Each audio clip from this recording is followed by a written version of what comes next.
ট্রেনে ভিক্ষা করেন মা আর ছেলে। ছেলেটি অন্ধ।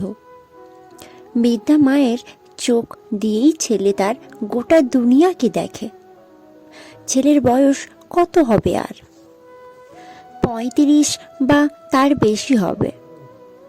মাঝে মধ্যেই আমার চোখে পড়ে এই দুজনকে। গত সপ্তাহে যখন ট্রেনে ভিক্ষা করছিলেন, ডেলি প্যাসেঞ্জার এক দাদা ওনাদের দেখতে পেয়ে ডাকলেন, মাসি এদিকে এসো একবার। বৃদ্ধা ছেলেকে নিয়ে কাছে আসতেই উনি বললেন, কোথায় ছিলে এতদিন? কবে থেকে খুঁজছি তোমাকে।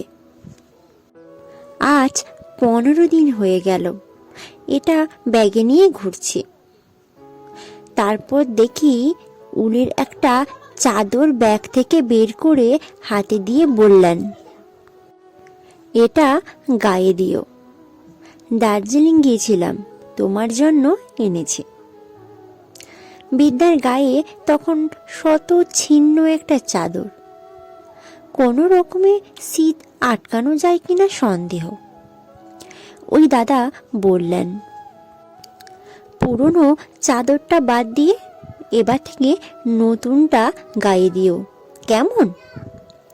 বৃদ্ধা চাদরটা পেয়ে দারুণ খুশি। কি যে বলবে সেটাও বুঝতে পারছেন না। ছেলে বলল, আমার হাতে দাও দেখি। ছেলেটি চাদরটা হাতে নিয়ে নেড়ে চেড়ে দেখে নাকের কাছে ধরে গন্ধ শুকে বলল, একেবারে নতুন। বৃদ্ধা চুপ করে আছেন দেখে ওই দাদা জিজ্ঞেস করলেন, মাসি তুমি খুশি তো? বৃদ্ধার চোখে জল। বললেন, বেঁচে থেকো বাবা। 1 সপ্তাহর পর আজ আবার ট্রেনে দেখা ওই বৃদ্ধার সাথে। তবে আজ উনি একা। আমরা প্রতিদিন যারা ট্রেনে যাতায়াত করি মোটামুটি ওই একটা নির্দিষ্ট কামরাতেই উঠি। ওই দাদাও আছেন। আজ এমনিতেই ঠান্ডাটা একটু বেশি, তার ওপর প্রচণ্ড কুয়াশা। দেখলাম বৃদ্ধার গায়ে সেই পুরনো শত ছিন্ন চাদরটাই আছে। এই শীতে বেশ জুবুথুবু লাগছে ওনাকে। বৃদ্ধাকে দেখেই ওই ভদ্রলোক দাদা বললেন, মাসি তুমি সেই পুরনো চাদরটাই ব্যবহার করছো? নতুন চাদরটা কি পছন্দ হয়নি? বৃদ্ধা বললেন, খুব পছন্দ হয়েছে। তাহলে তুমি গায়ে দিচ্ছ না কেন? ওই ভালো চাদরটা ছেলেকে দিয়েছি। আমার তবুও তো একটা চাদর আছে, ছেলেটার নেই। ওই এমনিতেই ঠান্ডা লেগে যায়। এই তো কাল থেকে ঠান্ডা লেগে গেছে, তাই আমি ওকে বললাম ঘরে থাক, আমি একাই বেরোবো। তোমারও তো বয়স হয়েছে, তুমি জানো আজ কতটা ঠান্ডা পড়েছে। তোমাকেতেও সাবধানে থাকতে হবে।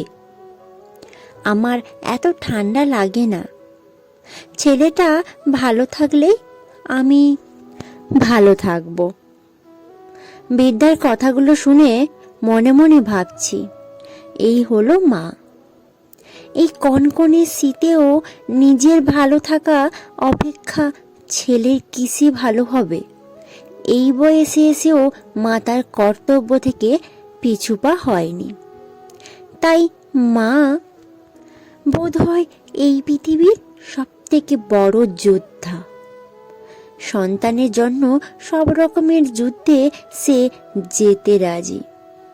সত্যিই তো, এমন অকৃত্রিম ভালোবাসা মা ছাড়া আর কেই বা দেখাতে পারে? সন্তান যতই বড় হোক আর সে যেমনই হোক, মায়ের কাছে সে সবসময়ই সুন্দর। মা তার জীবনের সেরাটুকু দিয়ে সন্তানকে ভালো রাখতেই চান। মায়েদের মনের কথা হয়তো একটাই, সে কারণেই সন্তানের ভালো থাকতেই মা সবথেকে বেশি সুখ অনুভব করে। কলমে সুরজিৎ ঘোষ। যদি আমার পাঠ করা গল্পটি আপনাদের ভালো লেগে থাকে অবশ্যই লাইক, শেয়ার অ্যান্ড কমেন্ট করবেন আর সাবস্ক্রাইব করতে ভুলবেন না। ধন্যবাদ।